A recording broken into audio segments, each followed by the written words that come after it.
responsibility, full legal responsibility to all the victims of war on drugs, both legal and illegal, as you have mentioned, Mr. President.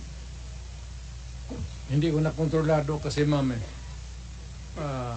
And Mr. President, I wish to manifest that it is my humble opinion that one will not take legal responsibility unless there is no willingness as well to admit being behind all the killing incidents that transpired during the war on drugs.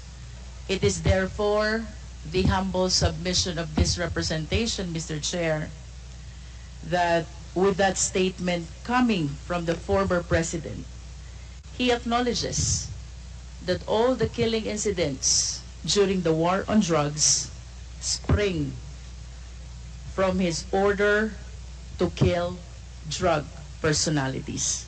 That is a manifestation, Mr. Chair. Mr. Chair, I understand that the resource speaker, the former president, is a lawyer.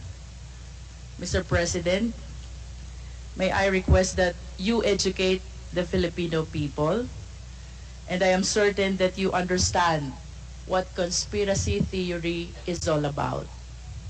Please educate us, Mr. President.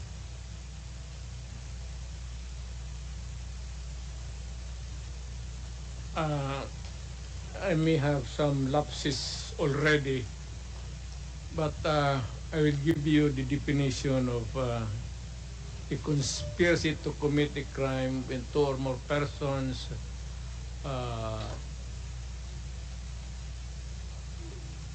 decide or discuss to commit a crime and actually do it.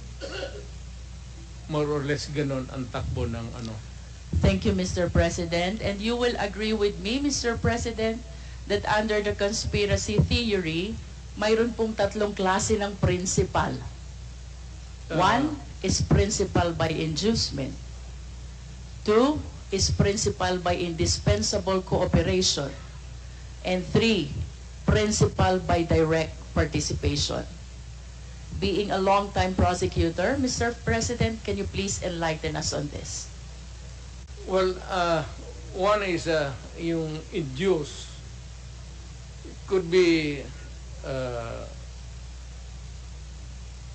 an inducement could be money, usually, or inducement by a woman to a man to kill her husband so that they can live forever happily ever after. Or a group of persons, sindikato, lahat, what is illegal, gambling, smuggling, these are the they are the conspirators of crime. So you have explained, Mr. President, principal by inducement. It could be money, it could be an order by a person who have influence over another. Inducement, How about principal by direct participation, Mr. President? you actually agree with one another to commit the crime and you participate. Thank you. And how about principal by indispensable cooperation? Well, in the sense that, for example, if there is no way of traveling from one place to another, and you are the only person who can provide the transportation, a vehicle, and that would be indispensable cooperation. Without the vehicle, you cannot commit the crime. Thank you, Mr. President, for enlightening us.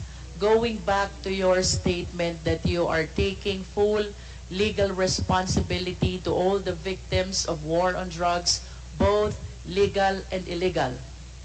It is my humble submission, Mr. Chair, that the former president can be considered liable for all these crimes under the theory of conspiracy by being a principal by inducement. I wish to manifest, Mr. Chair, that without the order, without the reward, these police operatives should not have resulted to killing a huge number of victims of war on drugs. Beg to disagree with your premise, ma'am. I understand, Mr. President, but that is a manifestation. Yes, but Thank you, if Mr. police is President. supposed to do his duty, he goes to school for 2 years. He received instructions to how to go about his duty, and we have to give the presumption of regularity. That's a principle of law. Thank you, Na Mr. President. Pag every time na may ginawa kaya in your favor is the principle of regularity, Presumption in the of performance regularity of duty. of performance of official duty, Mr. President. Thank you for your enlightenment.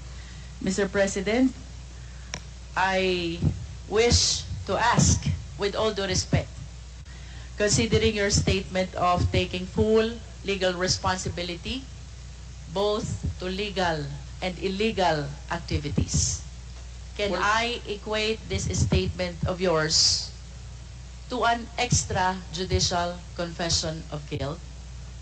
Well, in a sense, yes. Wala na akong magawa eh.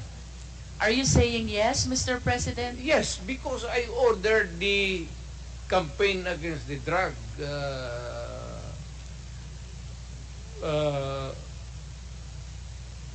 syndicates.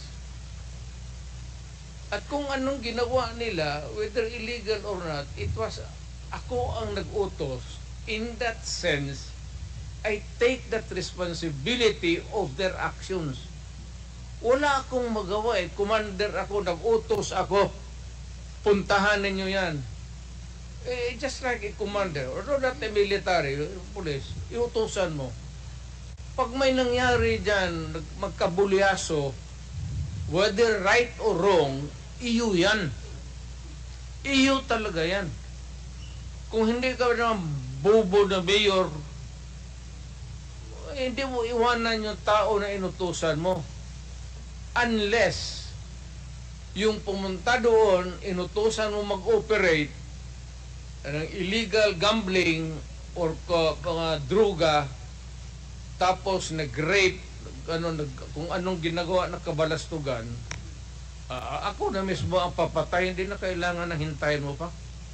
Mr. President, earlier, you conformed to my statement that I can equate your statement of taking full legal responsibility as an extrajudicial confession of guilt. You said yes to that. Yeah. No, I'm just reiterating the question, Mr. President. It's not about guilt or a wrong. What I'm saying is that yung lahat ng inutosan ko yung war against drugs, o yung isang platoon dyan o isang batalyon, kung ano yung ginagawa nila, kaya I take full responsibility for that. Mr. President, you are surrounded by, I believe, 4 lawyers.